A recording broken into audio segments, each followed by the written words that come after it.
अस्सलाम वालेकुम। First year physics हमने स्टार्ट की थी चैप्टर नंबर 2 से, स्केलर्स एंड वेक्टर्स, और उसके अंदर हमने न्यूमेरिकल में स्टार्ट किया था, एक टॉपिक कर लिया था। आज हम दूसरा टॉपिक करने जा रहे हैं और उस टॉपिक का नाम है dot product. So problem number 2.18 से स्टार्ट करते हैं। प्रॉब्लम 2.18 आपसे कहता है find the work done in moving an object along a vector R if the applied force is F. आपको दो वेक्टर्स दिए हुए हैं, एक एफ वेक्टर दिया हुआ फोर्स का, एक आर आपके पास डिस्प्लेसमेंट का वेक्टर आपको गिवन है, और आपसे कहता है आपको वर्क डन फाइंड करना है। सो हम यहाँ डेटा बनाते हैं। सबसे पहले डेटा में आपको दो वेक्टर्स एफ और आर गिवन है और आपको फाइंड करना है वर्क। सो आपको पता है जो वर्क का फॉर्मूला होता है W equals to F dot R होता है।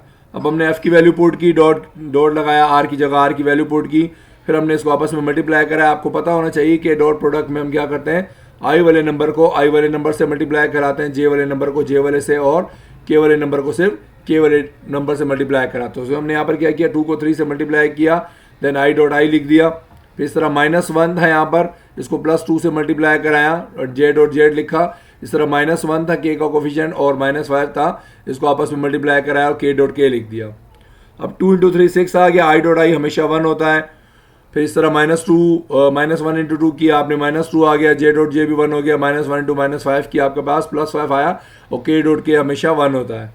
सो 6 × 1 किया 6, इनको मल्टीप्लाई जब किया -2 एंड +5, इन तीनों का जब हमने आपस में सम किया तो हमारे पास एक आंसर आ गया 9। ठीक है, सो यहाँ पर जो वर्क हुआ वो 9 हुआ नॉर्मली। सो अब हम बात करते हैं इसके बाद नेक्स्ट प्रॉब्लम की। प्रॉब्लम नंबर 2.19 में बात करता है find the work done by a force of 30,000 newton in moving an object through a distance of 45 metre. आपको कहता है एक फोर्स है जो 30,000 न्यूटन की फोर्स है और आपको बता रहा है डिस्टेंस जो है 45 मीटर का है। तो आपको क्या करना है, यहाँ पर आपको पहले जो इससे पहला न्यूमेरिकल था उसमें फोर्स और आर का जो है आपको वेक्टर गिवन था, अब फोर्स और आर के आपको मैग्नीट्यूड गिवन है। सो दोनों में डिफरेंस है। आपको कहता है आपको डिस्टेंस तो फाइंड आपको वर्क जो है इसमें फाइंड करना है। कब? पहले पार्ट में कहता है when force is in the direction of motion. देखिए force is in the direction of motion का मतलब क्या है, इसको अच्छे तरीके से आप समझ लें। यानी फोर्स और डायरेक्शन ऑफ मोशन अगर एक ही हो, यानी जिस डायरेक्शन में आप फोर्स लगा रहे हैं मोशन उसी डायरेक्शन में हो रही है। जिस तरह एक गाड़ी को अगर आप धक्का लगाते हैं तो डायरेक्शन जो आपकी धक्के की होगी उसी डायरेक्शन में गाड़ी आगे जाएगी। सो इसको कहते हैं डायरेक्शन ऑफ मोशन में जो है फोर्स आप लगा रहे हैं। इसका मतलब आसान अल्फाज में होता है कि फोर्स और डायरेक्शन जो आपकी मोशन की है उसके दरमियान कोई भी एंगल नहीं बन रहा। तो जब कोई भी चीज़ एक ही डायरेक्शन में होती है, दो चीज़ें, तो इसका मतलब उनके दरमियान एंगल नहीं बनता, और एंगल जब नहीं बनता तो अंडरस्टूड होता है वहाँ थीटा हमेशा 0 डिग्री होगा। फिर दूसरे पार्ट में कहता है when force makes an angle of 40 degree to the direction of motion. फिर दूसरे पार्ट में कहता है कि दूसरे पार्ट में कह रहा है कि डायरेक्शन जो मोशन की है उसमें और फोर्स में एक एंगल बन रहा है 40 डिग्री का। तो आपको फाइंड करना है, वर्क डन तो फाइंड करना है, लेकिन दो केसेस में, एक जब एंगल आपके पास 0 डिग्री हो, दूसरा जब आपके पास एंगल 40 डिग्री हो। और आपको कहता है find the rate at which force is working at a time when velocity is 2 metre per second. आपको वेलोसिटी देकर बोलता है आपको रेट भी बताना है फोर्स का। देखिए फोर्स का रेट आप किसे कहते हैं, याद रहे पावर आपको पता होना चाहिए। फोर्स इज वर्किंग यानी कि फोर्स इज वर्किंग के रेट की बात कर रहा है, यानी वर्क ओवर टाइम की बात कर रहा है, आपको पता होना चाहिए दैट इज पावर। पावर क्या होता है, जो आप वर्क करते हैं किसी खास टाइम के अंदर वो आपकी पावर कहलाती है, that is rate of doing work या रेट ऑफ वर्किंग भी उसे कहते हैं। सो डेटा समझ लेते हैं। यहाँ पर देखिए आपको सबसे पहले फोर्स का मैग्नीट्यूड गिवन है, डिस्प्लेसमेंट गिवन है, वेलोसिटी गिवन है। अब आपको पहला जो थीटा है यानी कि पहला पार्ट की बात कर रहे हैं, आपको बता रहा है जब डायरेक्शन ऑफ मोशन और फोर्स सेम है तो थीटा आपके पास आ गया 0। फिर दूसरे पार्ट में आपको थीटा कह रहा है 40 डिग्री है। आपसे पूछ रहा है पहले केस में वर्क क्या होगा, जब एंगल 0 होगा तब वर्क क्या होगा, जब एंगल 40 डिग्री होगा तब वर्क क्या होगा, पावर क्या होगी जब एंगल 0 होगा, और पावर क्या होगी जब एंगल 40 डिग्री होगा। सो आइए स्टार्ट करते हैं इसके। देखिए आपको पता है वर्क का फॉर्मूला था एफ डॉट आर, बट यहां हमने फॉर्मूला लगाया एफ आर कॉस थीटा, क्योंकि आपको पता होना चाहिए हमने डॉट प्रोडक्ट की बात करते हैं कि डॉट प्रोडक्ट में हमेशा जब डॉट लगा होता है यानी एफ डॉट आर होता है तो दो वेक्टर्स होते हैं, वेक्टर की फॉर्म में होता है। जब हम डॉट हटा लेते हैं तो वह आ जाता है एफ आर कॉस थीटा। अब याद रहे ये मैग्नीट्यूड फॉर्म है और यहाँ पर हमेशा एंगल आ जाता है। So W equals to F dot R, या उसकी नेक्स्ट फॉर्म होती है W इक्वल्स टू एफ का मैग्नीट्यूड आर का magnitude and cos theta. So अब यहाँ W1 फाइंड कर रहे हैं तो एफ की जगह उसकी वैल्यू पुट कर दी, आर की जगह उसकी वैल्यू पुट कर दी, कॉस की जगह कॉस लिखा, थीटा 1 हमारे पास 0 डिग्री इसलिए हमने उसको ऐसे ही लिख दिया। अब 30 को आपने 45 से मल्टीप्लाई किया, यह आ गया 135,000, सॉरी 1,35,000। और इसके अलावा अगर हम बात करें cos 0 की, तो cos 0 की वैल्यू होती है 1। तो आपने क्या करना है, इसको आपस में मल्टीप्लाई कराना है। तो जब मल्टीप्लाई कराएंगे आपके पास इस तरह एक नंबर आ जाएगा, फिर उसको आप साइंटिफिक नोटेशन में लिख देंगे, यानी कैलकुलेटर में आप चाहें तो कैलकुलेटर से डायरेक्टली आप वैल्यू जब लिखेंगे, ENG का बटन होता है कैलकुलेटर के अंदर, आप शिफ्ट दबाकर ENG का बटन दबाइए, डायरेक्टली भी आप ENG का बटन दबाए तो आपको एक्सपोनेंट में वैल्यू को कन्वर्ट कर देगा। सो आपके पास ये वर्क आ गया जूल्स में। अब हम बात करते हैं इसी तरीके से, हम जो दूसरा केस है एंगल जब 40 डिग्री बन रहा है उससे भी वर्क निकाल लेते हैं। सेम फॉर्मूला वही लगाया, फोर्स भी सेम है, मैग्नीट्यूड जो फोर्स का मैग्नीट्यूड है, डिस्प्लेसमेंट का मैग्नीट्यूड है, बस एंगल की चेंजिंग आ गई। तो θ2 की जगह मैंने लिख दिया 40 डिग्री। अब जब इनको मल्टीप्लाई किया, ये आ गया आपके पास एक वैल्यू, लेकिन cos 40 की जब आप वैल्यू निकालेंगे तो 0.766 आएगी। अब इन दोनों को जब आप मल्टीप्लाई कराएंगे तो एक नंबर आ जाएगा 1034000। इसको आप साइंटिफिक नोटेशन में जब लिखेंगे तो ये आ जाएगा 1.03 एक्सपोनेंट 6 जूल्स।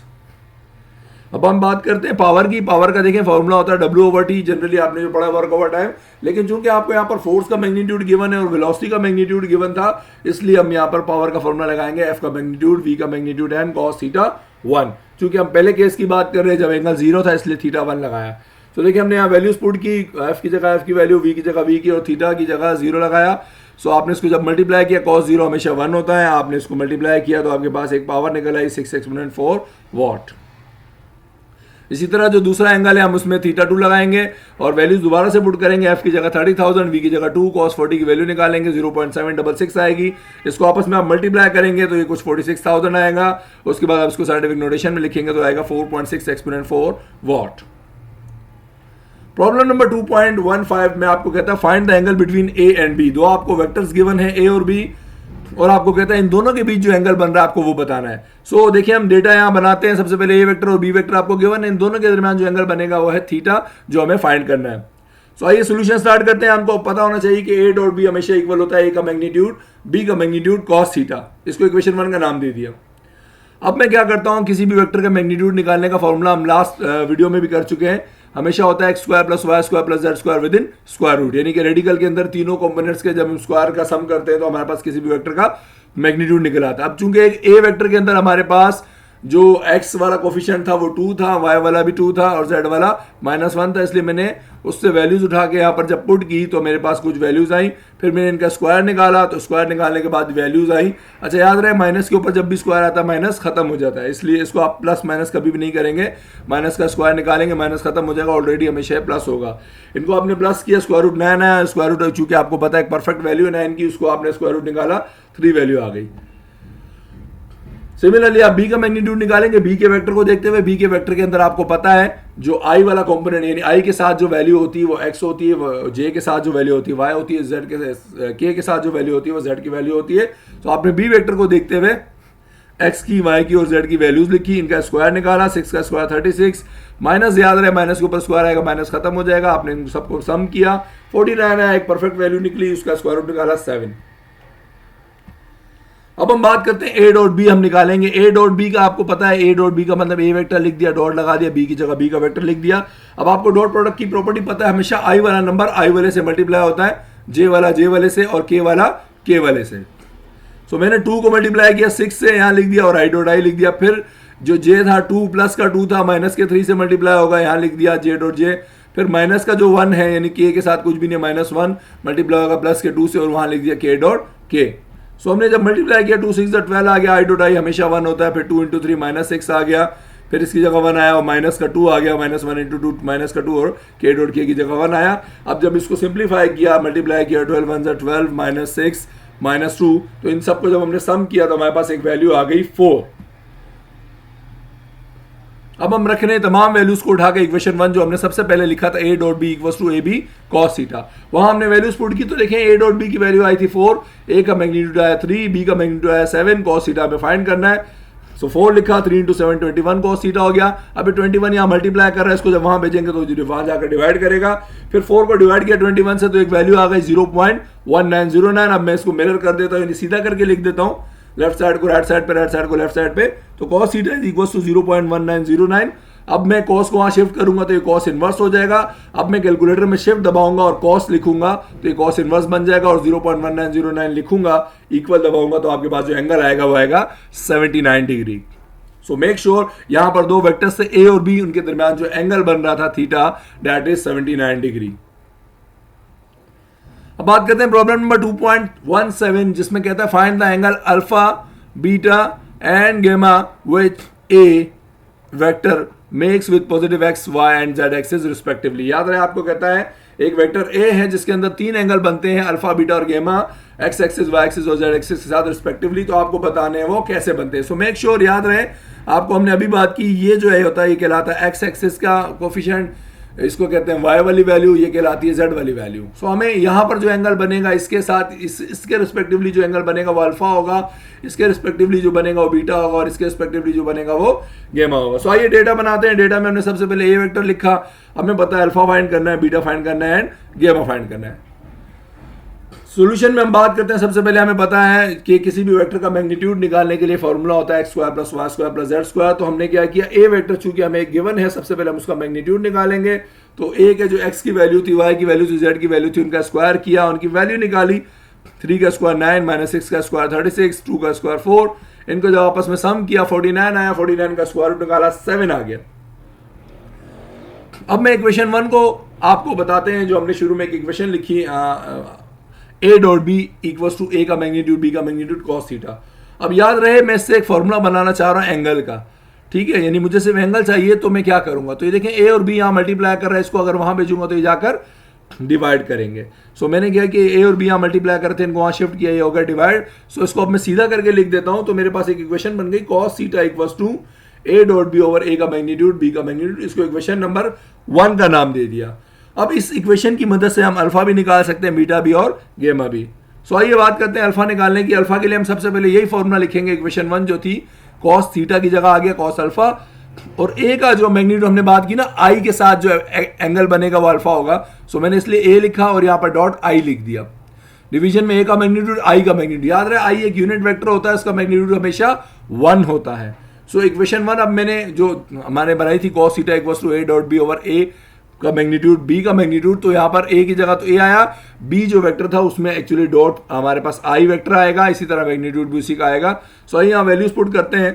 सो देखें ए वेक्टर पूरा लिखा, डॉट आई की जगह आई लिख दिया, और ए की जगह 7 ए का जो मैग्नीट्यूड है 7 वो लिख दिया, और आई की जगह उसका मैग्नीट्यूड 1 लिख दिया। अब याद रहे ये सिर्फ आई वाली टर्म से वाई वाले से मल्टीप्लाई होगी, क्योंकि हम सिर्फ आई वाला एंगल देखना चाह रहे हैं, यानी अल्फा। सो मैं यहाँ लिखूंगा 3 मल्टीप्लाई बाय 1। देखिए यहाँ पर मैग्नीट्यूड 3 आई के साथ कुछ नहीं है तो 1 है, 3 into 1 लिखा और आई डॉट आई लिख दिया। बाकी सारा कुछ भी नहीं लिखा क्योंकि वो सारे 0 हो जाएंगे। आई डॉट आई हमेशा 1 होता है, आई डॉट जे भी 0 होगा, आई डॉट के भी 0 होगा, तमाम वैल्यूज बाकी 0 होंगी। इस तरह 7 into 1 लिखा 7, तो 3 into 1 हो गया हमारे पास 3, और आई डॉट आई की जगह 1 आ गया, ओवर 7 आ गया। अब इस 3 को 1 से मल्टीप्लाई किया, 3 ओवर 7 आ गई हमारे पास एक वैल्यू कॉस अल्फा की। अब 3 और 7 को हमने डिवाइड किया कैलकुलेटर से, तो हमारे पास एक वैल्यू आ गई 0.4286। अब मुझे चूंकि सिर्फ अल्फा चाहिए, कॉस को वहां शिफ्ट करूंगा तो वहां जाकर कॉस इनवर्स हो जाएगा। अब मैं कैलकुलेटर में शिफ्ट दबा के कॉस लिखूंगा तो कॉस इनवर्स आएगा, और 0.4286 की वैल्यू जब निकालूंगा तो एक वैल्यू निकल आएगी, डेट इज 64.6 डिग्री। सो जो अल्फा एंगल बन रहा है वो है 64.6 डिग्री। इसी तरह बीटा की बात करें, देखें दोबारा हम इक्वेशन 1 यूज करेंगे। थीटा की जगह हम यहाँ बीटा लिख देंगे, आई की जगह जे लिख देंगे, मैग्नीट्यूड की जगह भी जे।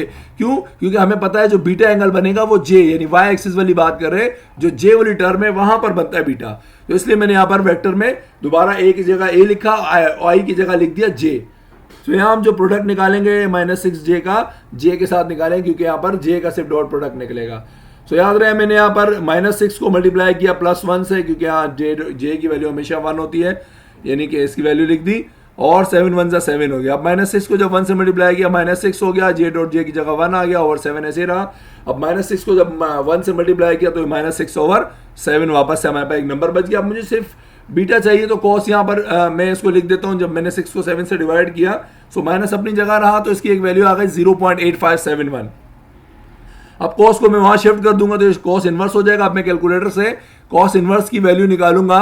कैसे निकालूंगा? पहले शिफ्ट लिखूंगा, फिर कॉस दबाऊंगा तो खुद ब खुद कॉस इनवर्स बन जाएगा।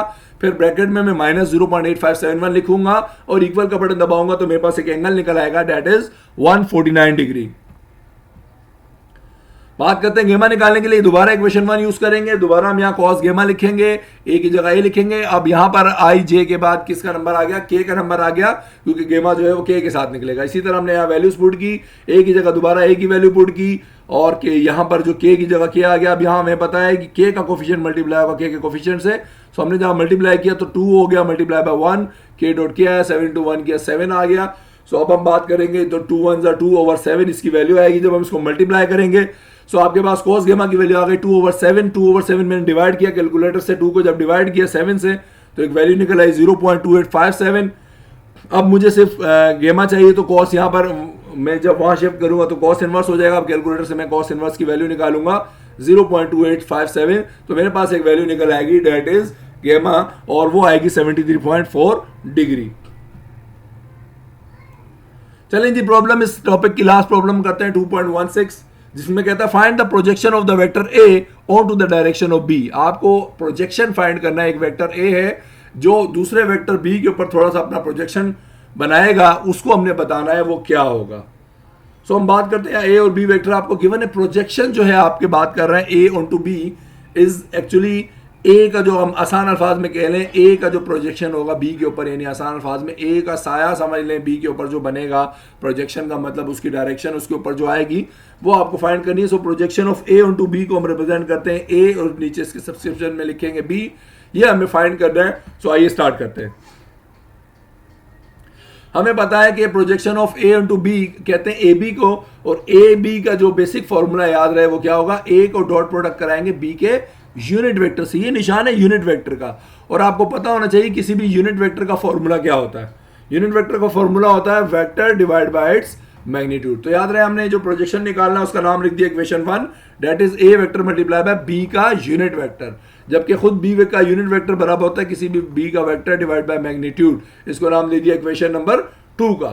तो आइए हम स्टार्ट करते हैं। अब सबसे पहले हम क्या करेंगे, यहाँ पर हमेशा जो हमारे पास एक वेक्टर गिवन है बी का जो हमने यूनिट वेक्टर निकालना है, तो सबसे पहले हम बी का मैग्नीट्यूड निकालेंगे। देखिए मैग्नीट्यूड का फॉर्मूला होता है X square plus Y square plus Z square. हमने बी की जो वैल्यूज थी एक्स की, वाई की और जेड की, उनको उठाया इस फॉर्मूले में पुट कर दिया। तो हमने जब स्क्वायर निकाले तो हमारे पास एक नंबर आया 16 + 16 + 49 को जब सम किया तो 81 आया। 81 आपको पता है एक परफेक्ट वैल्यू होती है, परफेक्ट स्क्वायर है 9 का, तो एक वैल्यू निकल आई बी के मैग्नीट्यूड की 9। अब मैं इस बी का जो मैग्नीट्यूड है इसको उठा के इक्वेशन नंबर 2 में रख दूंगा, जहां हमारे पास बी का यूनिट वेक्टर निकल आएगा।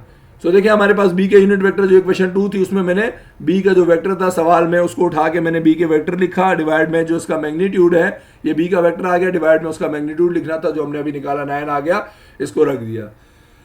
अब मेरे पास बी का जो यूनिट वेक्टर है वो आ गया। अब मैं क्या करूंगा, इस वैल्यू को उठा के इक्वेशन नंबर 1 में रख देता हूं, जहां पर हमें ए बी फाइंड करना था। बेसिकली जो projection of A into B था वो ये फाइंड करना था, और that is A dot A, ये बी का यूनिट वेक्टर। सो अब याद रहे ये दो वेक्टर्स ऊपर आपस में मल्टीप्लाई और डॉट प्रोडक्ट के जरिए, नीचे डिवीजन ऐसे ही रहेगा। सो जब मैं इसको मल्टीप्लाई करूंगा तो याद रहे ये 1 लिखा हुआ है या 4 लिखा है, तो 1 × 4 लिखा आई डॉट आई। फिर जे वाले की बात करें -2 लिखा हुआ है, -4 लिखा हुआ है, इनको मल्टीप्लाई किया जे डॉट जे। फिर के की बात करें +1 लिखा हुआ, +7 लिखा हुआ है, इनको आपस में मल्टीप्लाई किया के डॉट के, और डिवीजन में सबके 9 इस तरीके से लिख दिया। सो अब जब इनको मल्टीप्लाई करेंगे तो हमारे पास कुछ नंबर्स आ जाएंगे। 4 को मल्टीप्लाई किया तो 4 आ गया, आई डॉट आई 1 आ गया। इस तरह इनको मल्टीप्लाई करके जे डॉट जे 1 आया, के डॉट के 1 आया। अब इन सबको हम आपस में मल्टीप्लाई करेंगे तो ये हो जाएगा 4 + 8 + 7 डिवाइडेड बाय 9। सबको सम किया तो हमारे पास आ गया 19/9। सो हमें पता ये चला कि जो projection of A onto B है, जिसको हमने ए बी से रिप्रेजेंट किया था, वो होगा 19/9। सो यहां आपसे पूछा गया था कि projection of A onto B क्या होगा, that is A B. So आपको पता चला कि जो प्रोजेक्शन ऑफ ए होगा बी के ऊपर, डेट इज 19/9।